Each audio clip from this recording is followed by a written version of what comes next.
Hello audience, it's your boy One Sir Grove for haters and lovers alike. I'm here today to talk about futuristic technologies that already exist. They are referred to as futuristic technologies in the past. In the now, those technologies today are indeed now technologies. The now technologies that I'm referring to, many of them have been discussed by Michio Kaku. If you're not familiar with Michio Kaku is a brilliant American scientist. I started reading his books so many years ago, and I'm looking at Wikipedia here in terms of what Wikipedia states or says are his books. And so going back to 1987, it shows Beyond Einstein, The Cosmic Quest for the Theory of the Universe with Jennifer Thompson. And then where I came in to first start reading about Mr. Kaku was his other book that followed, Hyperspace, A Scientific Odyssey Through Parallel Universes, Time Warps, and the 10th Dimension, 1994. And then it also goes on to show his other books, so I'm counting 2, 4, 6, 8, 9, so let me just double check, 2, 4, 6, 8, 9. That doesn't mean that he hasn't written more. Obviously, he's a professor. He's written many papers, published papers.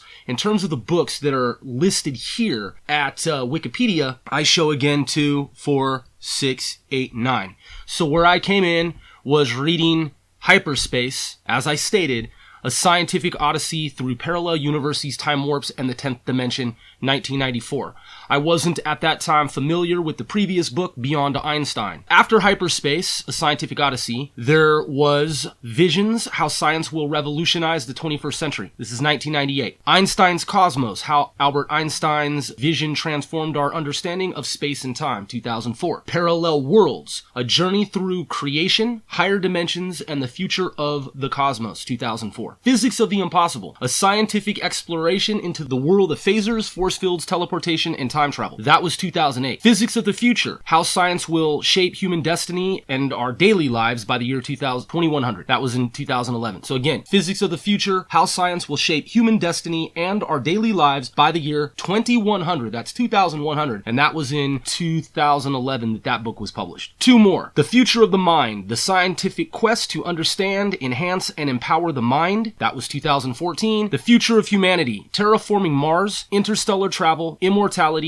and Our Destiny Beyond Earth, 2018. So again, those books are written by Michio Kaku. I am citing that information from Wikipedia. And again, for the absolute maximum record here, I came into knowing of Michio Kaku through his book, Hyperspace, A Scientific Odyssey Through Parallel Universes, Time Warps, and the 10th Dimension. That was the first time I had ever heard of Professor Kaku. I was mind blown, completely blown away by his depth of knowledge of hyperspace and parallel universes. Time warps. So moving forward, I've seen a lot of his videos on the internet. I'm a huge fan. I like how he discusses at some point in some of the YouTube videos his categorization of different civilizations. So category this, category that, from what would be considered in our human minds the most meta-advanced to a simpler, primal, primitive civilization. In the books written and published by Michio Kaku, a lot of the technology that he discusses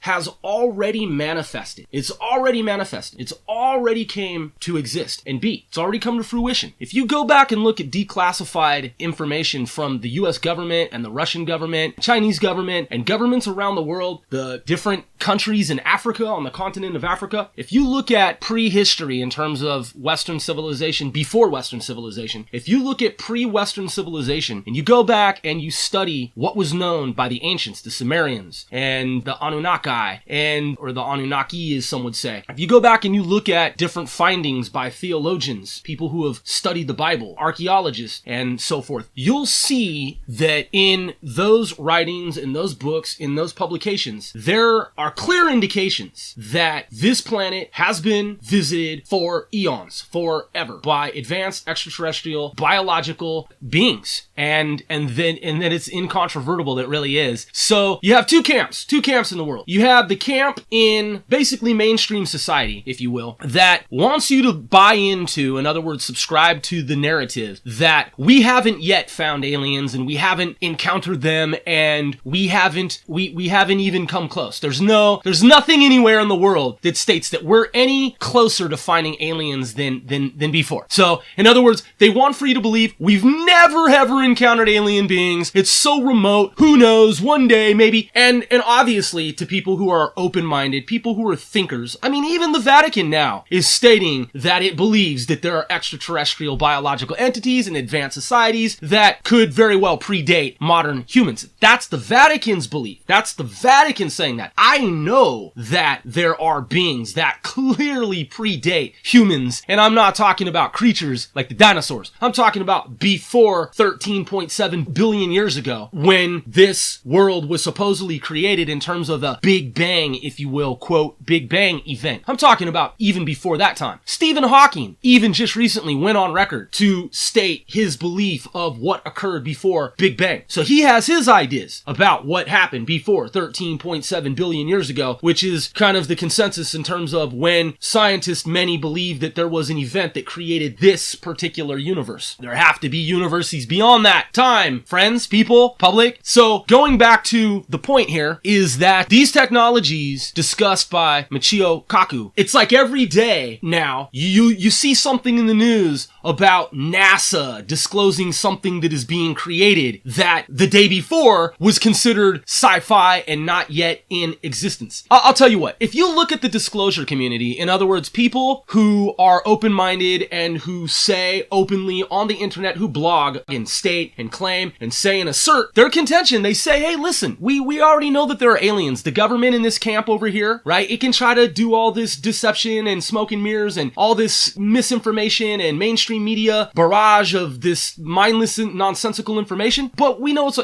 all BS. We know it's all crap, bull crap, and we know that aliens exist and have long existed. No one's pulling the wool over our eyes, and we're not fooled. We're not fooled. It's undoubtedly these aliens exist. There's no question in our minds. No one can talk us out of this belief that we have that aliens have long existed. That is the disclosure community. That collectively is the disclosure community. So when the disclosure community has these briefs and updates and blogs and podcasts and videos and so forth, these broadcasts that there's something new that's been seen around the moon, of the Earth's moon, or around the sun, or something that we can see as humans through telescopes and satellites and internet media, right? When something new is found that becomes so widespread that it's pretty much the consensus of the crowd that it is something of an alien origin. So most humans on the planet who are competent, rational adults, they're like, camp number one, F you, fake shadow government trying to cover this stuff up. We already know that what we're seeing is an alien craft or something that's landed on the surface of this particular planet or is there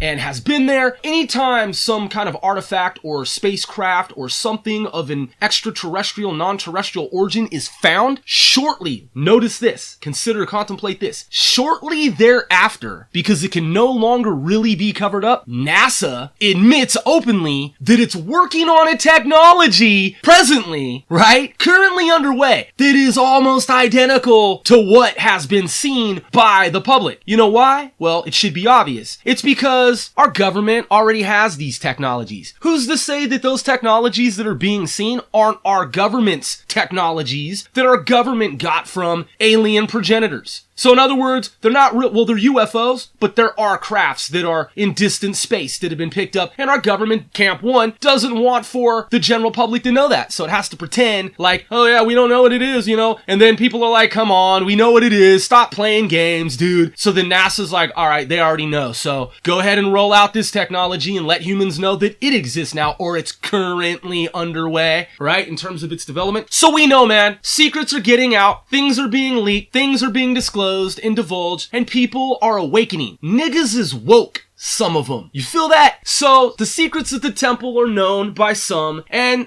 some niggas, they just don't know shit. You feel me? I don't know shit really. I'm just reading the internet. I'm just looking at information that I see on the internet. But yeah, so Camp 2 is the woke community that is completely in the know, completely clued in to what's going on in terms of what's being seen, what's being understood, what's being observed. Michio Kaku is someone who was at the forefront of that discovery community going back decades. I mean, again, his book from 1987, Beyond Einstein, The Cosmic Quest for the Theory of the Universe, quantum theory, and Einstein's whole idea that he had about special relativity and all this kind of stuff. Flash forward to his second book, Hyperspace. This was 1994 that this man, Professor Michio Kaku, wrote this book. Hyperspace, a scientific odyssey through parallel universes, time warps, and the 10th dimension. In the past few years, DARPA, NASA, and EagleWorks Advanced Propulsion, okay, so those three different entities, NASA, DARPA, the Defense Advanced Research Projects Agency that created the internet, and a company called EagleWorks Advanced Propulsion Laboratories, those three entities, DARPA, NASA, EagleWorks, follow me on that? Those three entities are working together in conjunction, in tandem, to create a vehicle, a space vehicle. So in other words, a spaceship, a spacecraft. It's all semantics, but it's all synonymous. Those three entities are working together, our government and the private sector, to create an IXS Enterprise, which is a spacecraft vehicle capable of traveling through time, space-time.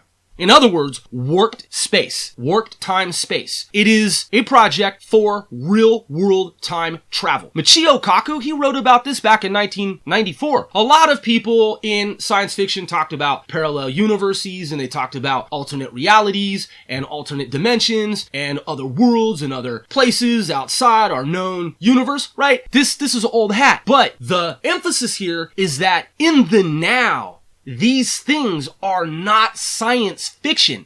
They are now. So we're in that future that was projected going back to then. We are that future, which is now. So we're in the future now. And it's not a secret anymore that our government works on time travel. So if our government works on time travel, which it does, and it's not really a question, it's rhetorical, that means in the space-time continuum, we, as a human race, if that's what we really are, right? Let's suppose we are, then that means that we've done it before. Because that's how time-space works. If we've done it, if we've done this, which, if the government's telling you, us, the public, right? Let's all suppose that we're part of the public, right? If our government is telling us that it is working on time travel, it means the government already did it. Our government will not tell you that it's working on something unless it's already done it. That's how classified information works. So time travel's already been done. And our government, if it's working on something, it's going to work at some point anyway. Because it always does, right? CERN, Hadron Collider, all these things that are previously thought to be impossible, they come to be possible. You know why? Because when the government tells you that it's working on something, it has already done it, man. And I am telling you this because I know that is true. That it's working on something, it has already done it, man. And I am telling you this because I know that is true.